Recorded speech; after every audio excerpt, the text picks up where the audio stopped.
Bonjour à toutes et à tous, bienvenue sur Grand Lille TV, on est en direct 7h30 en ce mercredi 13 novembre. Bon réveil et bonne matinée à toutes et à tous, voici une nouvelle édition du journal de la rédaction ce matin.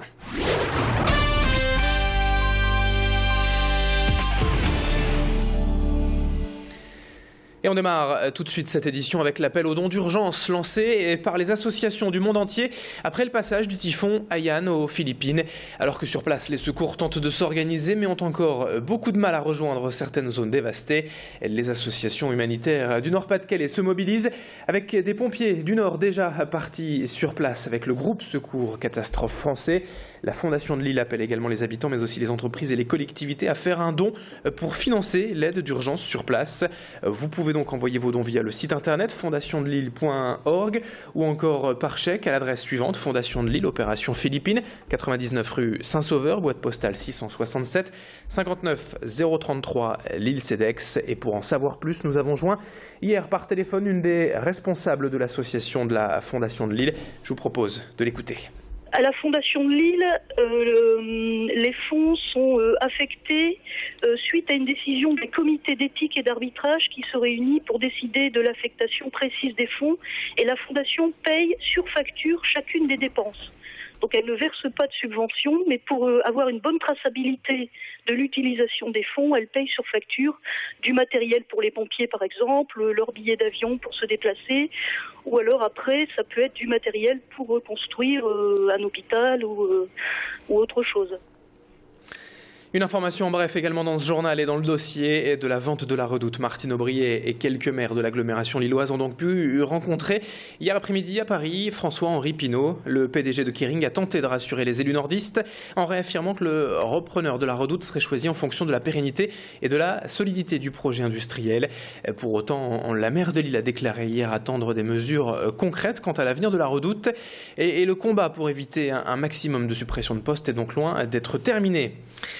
Dans le reste de l'actualité et du jour et dans cette édition, en images, on s'intéresse déjà aux toutes premières tendances de Noël et préparatifs, puisque vous l'avez peut-être remarqué, certains magasins ont déjà sorti les décorations traditionnelles. Et dans les entrepôts logistiques des grandes enseignes de jouets, on est en plein préparatif depuis déjà plusieurs semaines. Ici, cet entrepôt de stockage de 20 000 m² dans la métropole lilloise est aux 3/4 plein et le sera entièrement d'ici à 2 semaines. 3 millions d'articles seront entreposés ici dans les semaines à venir afin de fournir 22 magasins de jouets du nord de la France. Ces jours-ci avant Noël, on compte ainsi quasiment 3 fois plus d'employés que d'ordinaire. Macha Grunessen s'est donc rendue dans cet entrepôt près de Lille avec un des responsables de la logistique qui nous parle de ces préparatifs. L'impact en fait des commandes qui sont faites en avant, c'est plutôt faible. Souvent les gens achètent un peu tardivement. Ça va être plutôt en novembre et après il y a les commandes de dernière minute de décembre.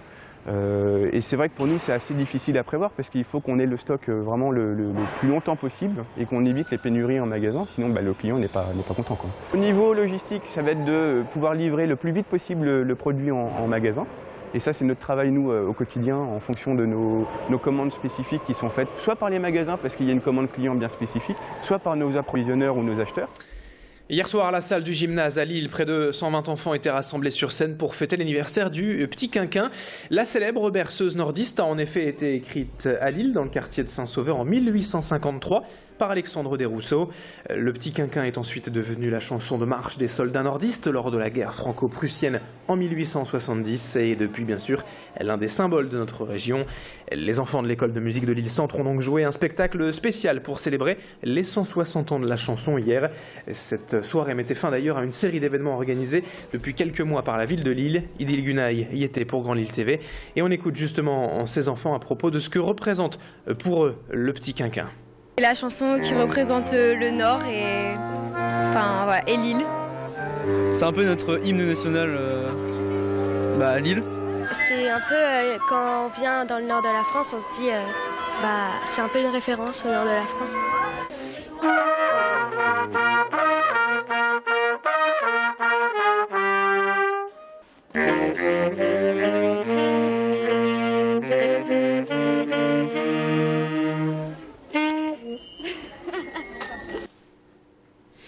Enfin du sport pour finir ce journal et du basket. Hier soir, le LMB recevait Bourg-en-Bresse dans le cadre de la 12e journée du championnat de France de Pro B. Et une défaite malheureusement hier pour les Lillois, 63-73.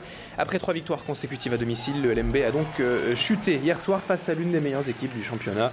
Le match est resté serré en première période, mais dans les 2 derniers quarts-temps, Bourg-en-Bresse est tout de même parvenu à creuser un écart définitif pour l'emporter donc de près de 10 points. Ce samedi, c'est un derby compliqué qui avance pour le LMB et qui s'annonce surtout avec un déplacement donc sur la Côte d'Opale chez le leader Boulogne-sur-Mer. En attendant, on écoute la réaction de l'entraîneur lillois Cédric Binot après le match au micro d'Idil Gunaï. C'était bon en attaque. En défense, on a fait ce qu'il fallait faire. On prend 73 points, on s'ajuste très bien en seconde mi-temps. Et Bourg-en-Bresse, c'est une grosse équipe. Encaisser que 73, c'est pas si mal. Le problème, c'est qu'on en met 63, on laisse passer des lancers francs. On n'a pas d'impact près du cercle. Bourg-en-Bresse a extraordinairement bien défendu les pick and roll, qui est actuellement la seule partie du jeu où on arrive à créer, hormis la contre-attaque. Et voilà, et donc on tourne en rond, on n'est pas loin, on revient, les joueurs font l'effort, mais c'est pas suffisant. Fin de ce journal, merci à toutes et à tous de l'avoir suivi, merci de votre fidélité. Dans un instant à suivre la météo et l'infotrafic sur Grand Lille TV. A tout de suite.